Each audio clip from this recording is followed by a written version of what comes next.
En el corazón de los misterios más fascinantes de nuestro mundo, hay giros inesperados que transforman todas las teorías posibles y todas las respuestas posibles.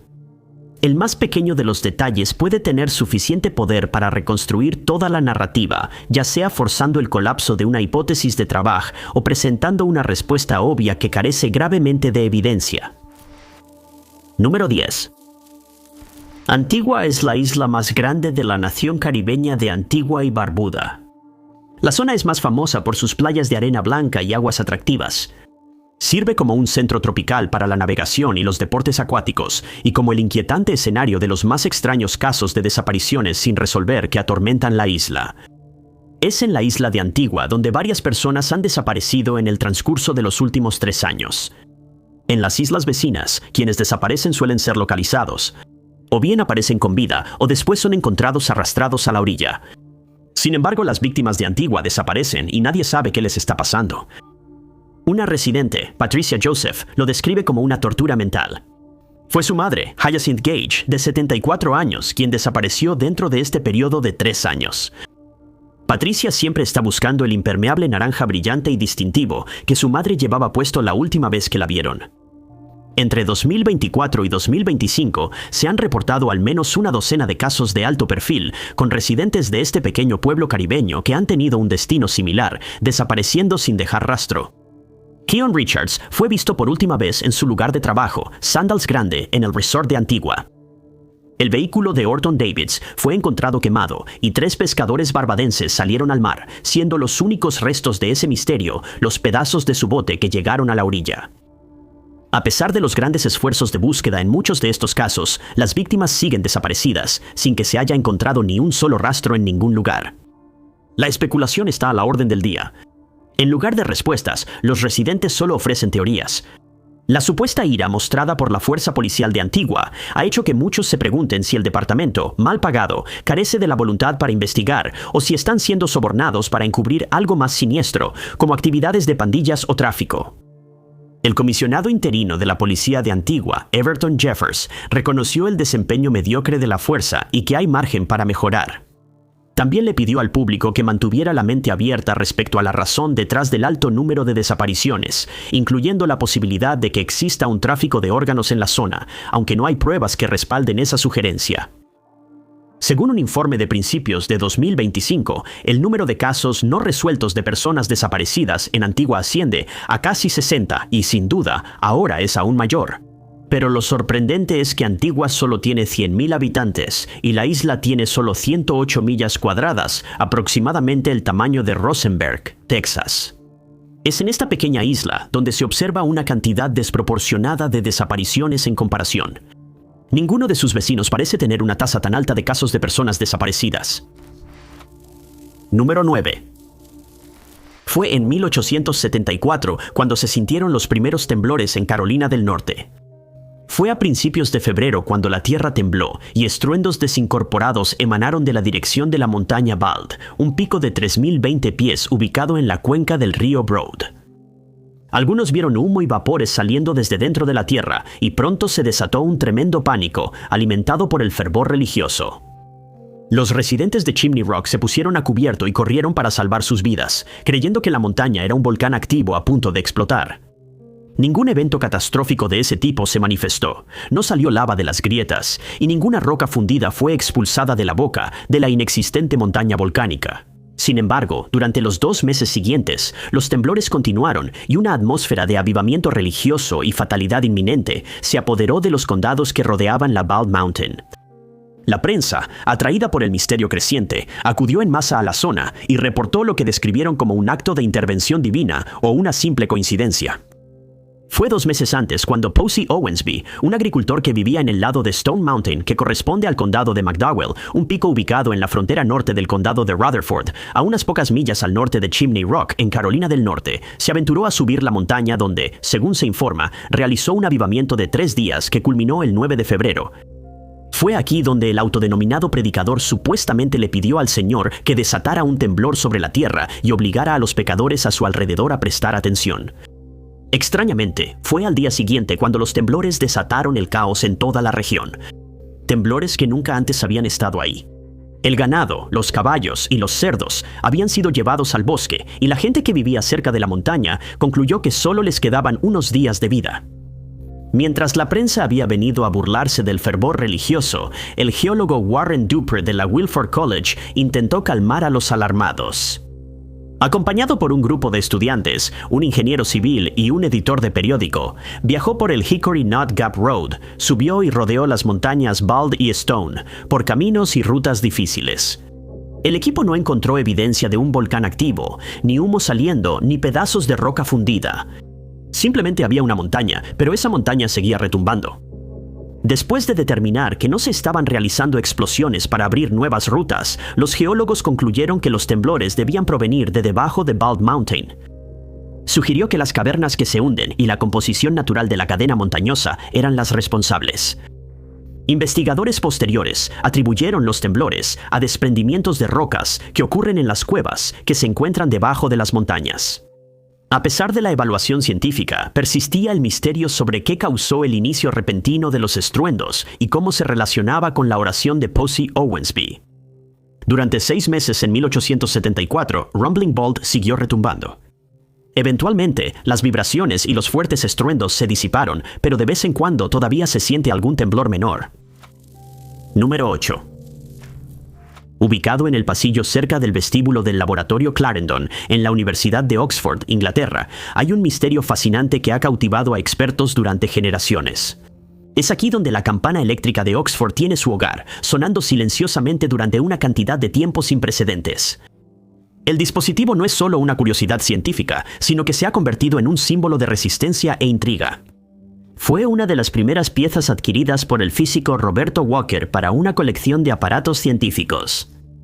El profesor reconoció lo especial que era y aseguró su lugar en la historia a finales de los años 1800.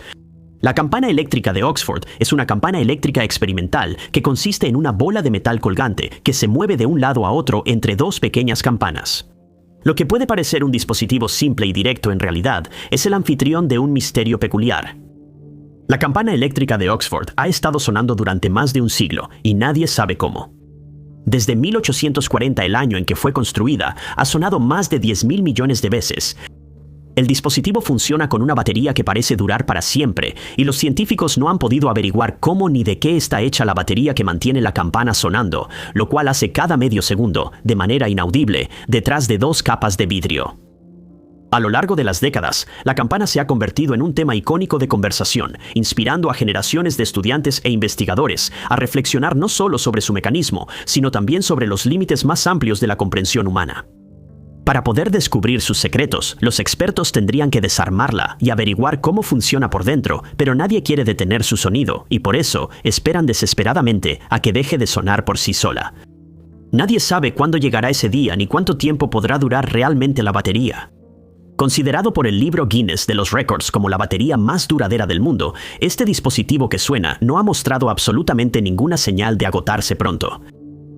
Lo que los expertos han podido determinar es que el badajo golpea una de las campanas y la batería libera una pequeña carga, repeliéndolo hacia la otra campana. El proceso se repite cada medio segundo, como lo ha hecho durante los últimos 186 años sin quedarse sin energía. Los científicos solo han podido sospechar y teorizar sobre la composición de la batería, y una de las sugerencias es que podría ser similar a las pilas de Zamboni, una batería eléctrica temprana que fue inventada en 1812. Se especula que la composición podría estar formada por capas alternas de láminas de metal y papel recubierto de dióxido de manganeso, que podrían tener varios miles de capas de grosor. También se ha señalado que la batería ha sido cubierta con azufre fundido, que sirve como aislamiento y protege los mecanismos internos de los daños atmosféricos. Los expertos están preocupados de que incluso abrir la carcasa de vidrio en la que está la campana pueda dañarla prematuramente, y por eso la han dejado intacta, esperando a ver cuánto tiempo durará. Número 7. La ciudad de San Francisco se refiere a un tren transcontinental que iba de Oakland, California, a Chicago, Illinois. Era operado conjuntamente por 3 compañías, incluyendo el ferrocarril Southern Pacific. La línea principal de SP sigue el río Humboldt, llevando el tren de pasajeros a través del cañón Palisade entre Beowawe y Palisade. El transatlántico de vapor. Ciudad de San Francisco fue introducido en junio de 1936 y ha atraído mucha atención debido a sus características ultralujosas, convirtiéndolo en un tren famoso con potencia de primera línea. Pero 3 años después de su lanzamiento ocurriría una tragedia. Era el 12 de agosto de 1939 cuando Ed Hickox se apresuró a tomar su lugar en la cabina de mando del tren. El viaje debía llevar a sus pasajeros a Oakland, pero hubo un retraso de media hora. Después de salir de la estación en Carlin, Nevada, una de las paradas en el camino, Hickox decidió aumentar la velocidad para recuperar el tiempo perdido.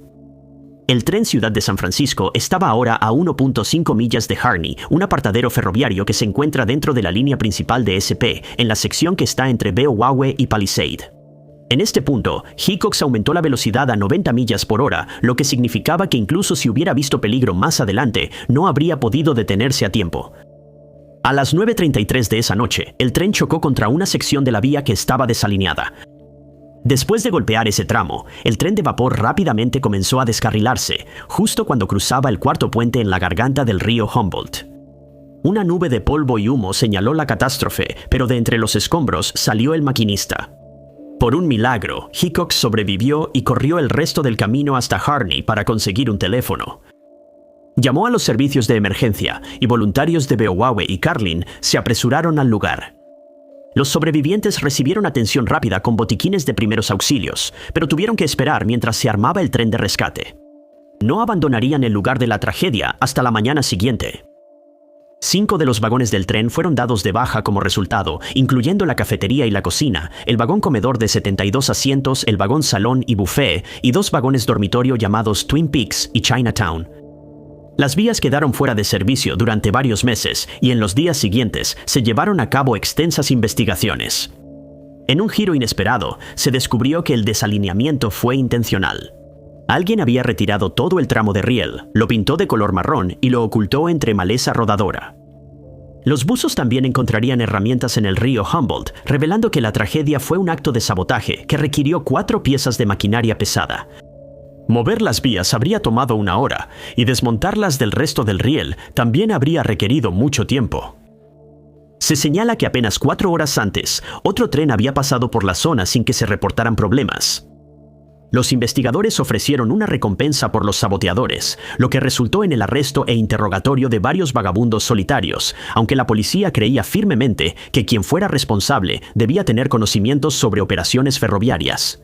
Los interrogatorios no llevaron a ninguna conclusión. Y curiosamente, varios años después, en 1995, otro tren descarriló en Arizona y los investigadores encontraron similitudes inquietantes con la tragedia de la ciudad de San Francisco.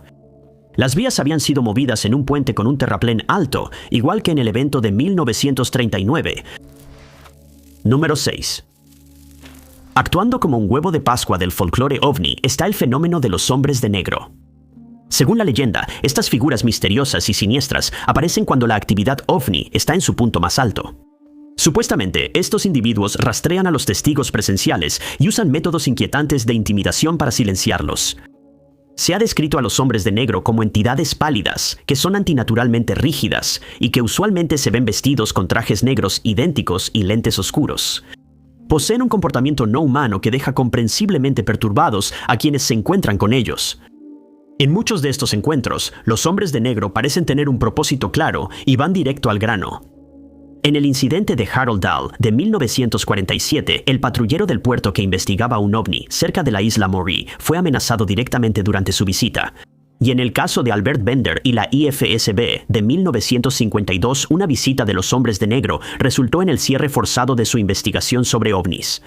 Pero en 2016, los residentes del condado de Muscatine, en la esquina sureste del estado de Iowa, informaron que la visita de los hombres de negro estuvo lejos de ser clara y la razón de su recorrido nunca se determinó. Varios residentes de la zona reportaron encuentros extraños con hombres con trajes negros que actuaban de manera extraña y los inquietaban. Un testigo, R.O. Strong, afirmó haber visto a uno de los hombres caminando por la carretera pavimentada usando un abrigo negro largo. No estaba haciendo nada ni diciendo nada, simplemente caminaba por la carretera.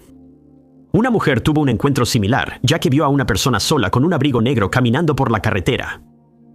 Su hijo había quedado petrificado en un incidente anterior que involucró a los hombres de negro. Varios reportes ubicaron a los extraños hombres al costado de la carretera y de vez en cuando salían caminando hacia el tráfico que venía en sentido contrario por razones desconocidas. Varios amigos de Cassie Pemtiki le contaron sobre el incidente que ocurrió en la carretera 22. Los incidentes fueron tan inquietantes que incluso llegaron a salir en las noticias. KWQC News 6 informó que la policía local está tratando de llegar al fondo del extraño fenómeno donde hombres vestidos de negro merodean por las calles durante la noche. El departamento sugirió que, aunque no se está cometiendo ningún delito aquí, el acto es bastante peligroso y está dejando a los residentes comprensiblemente nerviosos.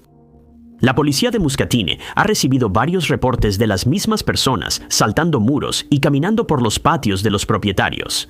Las visitas de estos extraños hombres de negro incluso llevaron al departamento a insistir que, si alguien se encuentra con estos hombres extraños, llame al 911 de inmediato. Según los reportes publicados, ninguno de los que se han encontrado con los hombres ha intercambiado palabras con ellos. Los rostros pálidos permanecen rígidos al borde de las carreteras, caminando hacia un destino desconocido y saliendo de manera imprudente frente a los autos, características que van en contra de su naturaleza y propósito general. Número 5. En 1966, un grupo de 4 aldeanos visitó un antiguo cementerio en el oeste de Turquía. Fue en estos terrenos donde descansaban una serie de túmulos funerarios lidios del siglo VI a.C. Pero después de excavar durante varios días seguidos, el grupo no pudo penetrar la mampostería de mármol de la puerta de la cámara de una de las tumbas, así que usaron dinamita. La excavación arqueológica ilegal descubrió la tumba de una noble lidia y sus tesoros. Los aldeanos fueron los primeros en verla después de 2600 años. Tomaron los objetos de oro y plata de la tumba y desenterraron cientos más de entierros vecinos. Al final de la excavación, habían reunido 363 piezas que luego serían sacadas de contrabando de Turquía en varios envíos a través de Esmirna y Ámsterdam. 2.000 piezas de la colección se vendieron por $1.2 millones al Museo Metropolitano de Arte, que sabía que los valiosos objetos habían sido robados. Las consecuencias de sus acciones empezaron a notarse no solo en sus vidas, sino también en la forma en que la gente a su alrededor reaccionaba. Muchos en el pueblo escucharon historias sobre lo que había pasado y empezaron a hablar de los acontecimientos en voz baja. Los aldeanos reflexionaron sobre los riesgos que los ladrones habían tomado y vieron cómo habían cambiado las cosas para los involucrados.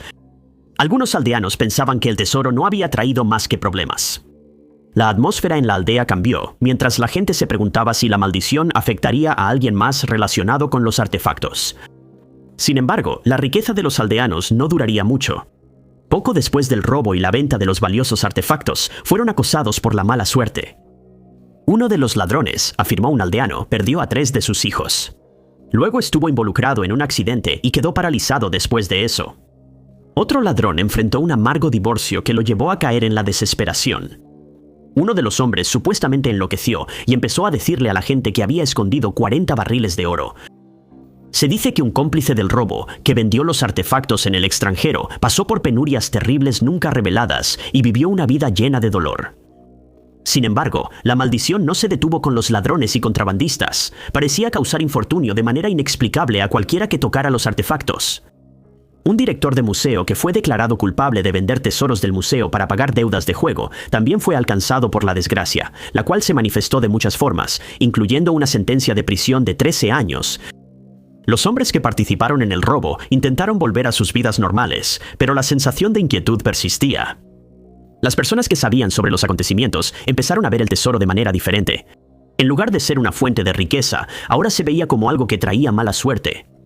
Los aldeanos siguieron hablando de los acontecimientos durante años después de que ocurrieron, usando la historia como advertencia para los demás.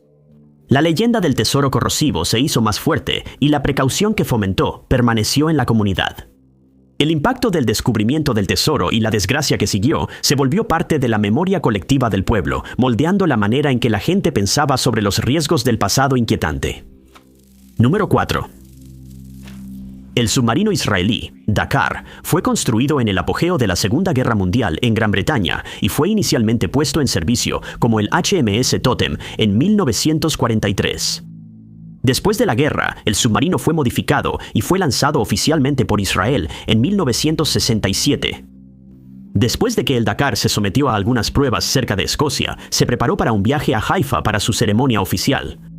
A medida que se acercaba a Haifa, los que estaban a bordo debían informar su posición al centro de mando por radio todos los días. Durante buena parte de su viaje, el submarino mantuvo contacto con Israel hasta el 24 de enero. Ese día, el Dakar pasó por la isla de Creta y reportó su posición por radio por última vez. En los días siguientes, se llevaron a cabo importantes operaciones de búsqueda y rescate. Fuerzas de Estados Unidos, Turquía, Líbano y Grecia intentaron encontrar el submarino desaparecido, pero se rindieron 5 días después. El K-129 era un submarino soviético de misiles balísticos que fue puesto en servicio en 1960. Su puerto estaba en Petropavlovsk-Kamchatsky y formaba parte de la Flota del Pacífico soviética. La nave estaba equipada con misiles balísticos con cabeza nuclear y torpedos con punta nuclear. Su último despliegue y la tercera patrulla operativa bajo el mando del capitán Vladimir Ivanovich Yapsar estuvo marcada por la tragedia. Con 98 personas a bordo, el submarino salió a una patrulla de disuasión en tiempos de paz que estaba prevista para llevarse a cabo desde finales de febrero hasta principios de mayo. Para marzo, las comunicaciones desde la embarcación cesaron abruptamente. El K-129 había desaparecido y a pesar de un esfuerzo de búsqueda inmediato y extenso, no fue encontrado y fue declarado oficialmente como perdido. Minerve, un submarino diésel eléctrico de la Marina francesa, fue botado en 1961 y formaba parte de las 11 embarcaciones de la clase Daphne. Minerve estaba equipada con 12 tubos lanzatorpedos, 8 en la proa y 4 en la popa. Su tripulación consistía en 45 personas, incluyendo 6 oficiales. Toda la tripulación estaba a bordo cuando la nave se hundió misteriosamente durante su regreso a su puerto en Toulon. Varias embarcaciones fueron movilizadas en la búsqueda de la Minerve, incluyendo un sumergible y un portaaviones, pero no se encontró nada. Finalmente, la búsqueda fue cancelada. El USS Scorpion era un submarino de ataque nuclear de la clase Skipjack que formaba parte de una nueva generación de sumergibles diseñados para alcanzar mayor velocidad bajo el agua. El increíblemente rápido submarino estaba equipado con 6 tubos lanzatorpedos y llevaba tanto armas antisuperficie como antisubmarinas. Fue gracias a su velocidad y precisión que el USS Scorpion sería enviado a misiones de espionaje de alta tecnología.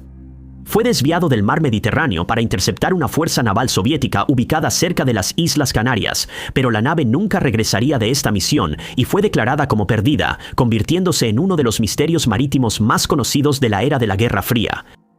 Sin embargo, los 4 misterios completamente separados tienen una cosa en común. Los 4 desaparecieron en el mismo año de 1968 en 4 naciones diferentes, con solo unos meses de diferencia entre cada uno. En años recientes, cada uno de estos restos de submarinos ha sido localizado descansando en el fondo del mar. Pero lo que causó las catástrofes solo puede teorizarse y sigue siendo objeto de más especulación. Pero estos misterios vendrían con otro giro inesperado en la trama. Curiosamente, la CIA había encontrado el buque soviético hundido K-129 y a través de una operación altamente clasificada, el Proyecto Arizona, la agencia recuperó grandes partes de él usando una enorme garra mecánica. La misión costó $800 millones en ese entonces y proporcionó información valiosa sobre los códigos navales soviéticos, criptografía y torpedos nucleares. Como resultado de la operación, solo se recuperó la mitad del K-129. La participación de la CIA en uno de estos misterios abre la puerta a más especulaciones sobre los demás. Número 3. Patrick Leahy, un político estadounidense, fue elegido como demócrata al Senado de los Estados Unidos en 1974. Él representó a Vermont desde 1975 hasta 2023 y se desempeñó como presidente pro tempore del Senado de 2012 a 2015 y nuevamente de 2021 a 2023. Después de asumir el cargo, se ganó una reputación como liberal y asumió un papel de liderazgo en la reforma del seguro de salud. También fue Leahy quien impulsó la legislación que protegía los datos y la propiedad intelectual. En 2002, Leahy vio la transmisión del discurso del vicepresidente Dick Cheney en la Convención de Veteranos de Asuntos Exteriores. Su discurso trataba sobre una guerra con Irak, que Leahy sentía que no estaba dirigido a los veteranos, sino más bien a los medios de comunicación, intentando influir en el público para que apoyara una guerra con Irak en lugar de promover la democracia. Él creía que el gobierno se había vuelto demasiado confiado después de los incidentes de 2001. El gobierno parecía estar apresurándose de manera improvisada hacia una guerra y no estaba tomando en cuenta las consecuencias. En busca de la verdad sobre los acontecimientos de ese año y la caótica campaña posterior que instituyó el gobierno de Estados Unidos para obtener apoyo para la invasión de Irak, Leahy se sumergió en los documentos clasificados y los informes de investigación de la CIA sobre Irak y Saddam Hussein. Descubrió a través de estos informes que Hussein estaba interesado en las armas de destrucción masiva, pero que ese interés no era nuevo. Había mostrado interés durante décadas. Leahy también era escéptico respecto a las afirmaciones de que Hussein estaba vinculado con Al-Qaeda. Hussein, un dictador secular, mientras que Al-Qaeda actuaba como un grupo extremista religioso que se oponía directamente a líderes como él. Posteriormente, Leahy concluyó que el vínculo entre Irak y Al-Qaeda carecía de pruebas sólidas. Él no tenía ninguna prueba de una amenaza inminente, como el gobierno sugería. Coincidentemente y de manera bastante misteriosa, el siguiente domingo, Leahy y su esposa salieron a caminar por la mañana cuando se les acercó una pareja de corredores en buena forma. El senador los había observado un tiempo atrás y habían estado siguiendo a la pareja por un rato y finalmente se acercaron. Los dos no se presentaron adecuadamente y, en cambio, preguntaron cuál era la opinión de Leahy sobre los informes de inteligencia que había estado recibiendo. Su esposa, al darse cuenta de que no era el tipo de conversación en la que quería estar involucrada, se alejó rápidamente. Leahy explicó que si estaba en reuniones informativas y si eran clasificadas, simplemente no podía reconocerlo y no podía hablar de ellas. Los dos corredores entendieron, pero le preguntaron si los informantes le habían mostrado el archivo 8, un documento del que el senador nunca había oído hablar ni visto durante su búsqueda de respuestas. Le dijeron que debería preguntar al respecto y que podría encontrar algo interesante. No pasó mucho tiempo antes de que Leahy consiguiera ver ese misterioso archivo 8, un archivo que contradecía directamente la mayoría de las cosas que había escuchado sobre la administración Bush.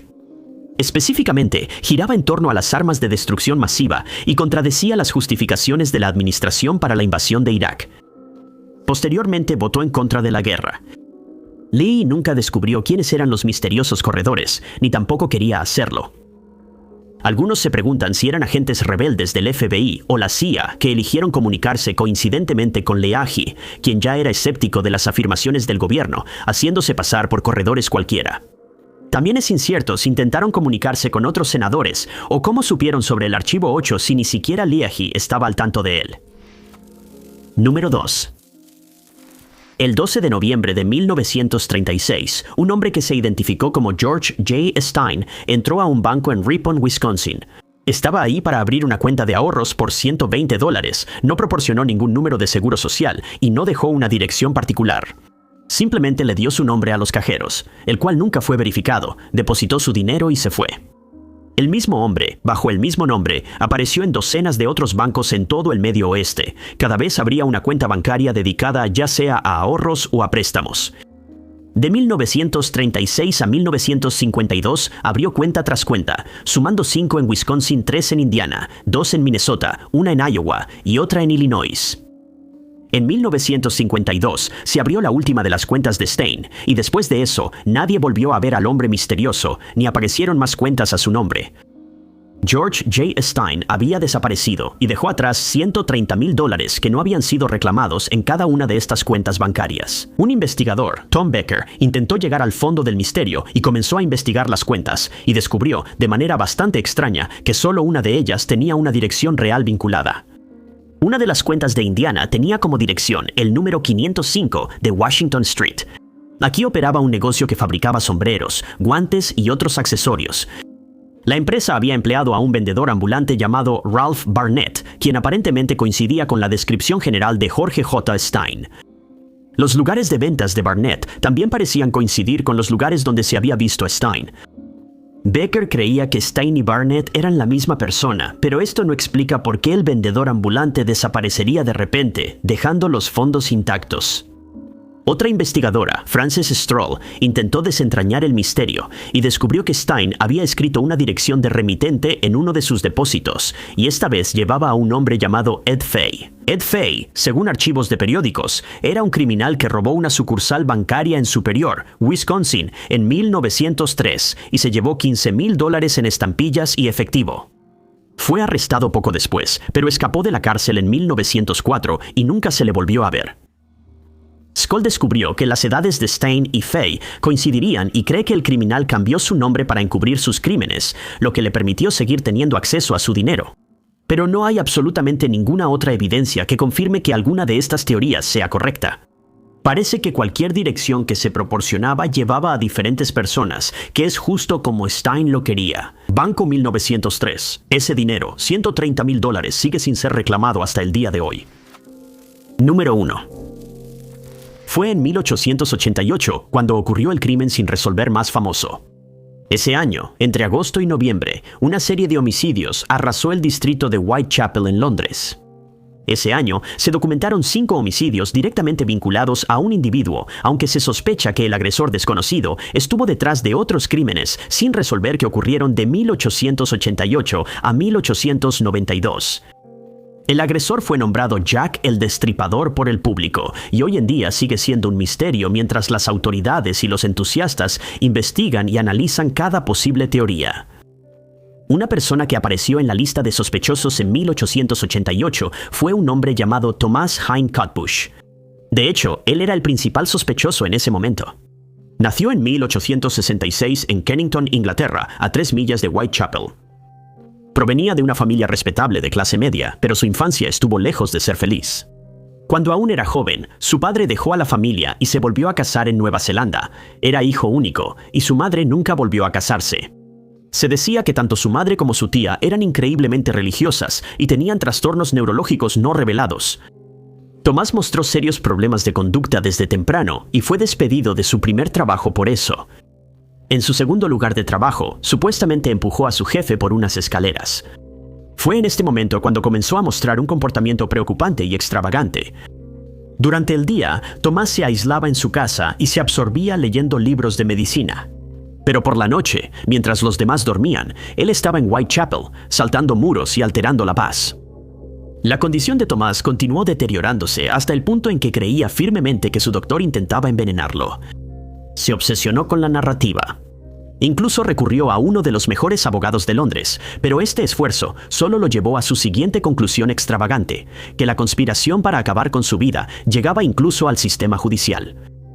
Fue en 1888, cuando tenía 22 años, que Tomás se volvió completamente loco, una espiral descendente que aparentemente coincidió con el inicio de los asesinatos de Jack el Destripador. No solo su comportamiento absurdo hacía que las autoridades creyeran que él estaba detrás de los crímenes. Su descripción física parecía coincidir con la descripción del caso, desde sus brillantes ojos azules hasta su labio. Pero hay una falla en la teoría de que Tomás era el destripador. En 1891 fue condenado por 2 agresiones separadas que ocurrieron el año anterior y fue arrestado y juzgado. Se determinó que era responsable de los crímenes por decisión de una junta médica, donde los doctores lo diagnosticaron como psicótico. Posteriormente, fue internado en el Broadmoor Hospital, donde permaneció hasta su fallecimiento. El año en que fue internado establece una brecha de 2 años entre el último de los asesinatos del Destripador, generalmente aceptados, y el ataque que llevó a Tomás a ser internado en el manicomio. Aunque la pausa en la violencia entre 1888 y 1890 hace poco probable que él fuera el Destripador, no lo elimina completamente de la lista de sospechosos. Especialmente al tomar en cuenta que Tomás era nieto de un superintendente de Scotland Yard, Charles Henry Cutbush, quien encabezaba la rama ejecutiva de Scotland Yard, abriendo la puerta a una posible conspiración policial para encubrirlo, lo que le otorgó anonimato y evitó una investigación adecuada. La relación entre la policía y el principal sospechoso no se reveló hasta 1894. Muchas gracias a todos por vernos. Si les gustó este video, asegúrense de darle like. Además, no olviden suscribirse y activar la campanita de notificaciones para estar al tanto de todos nuestros futuros videos. Mi nombre es Top 5 Unknowns y los veré en el próximo video.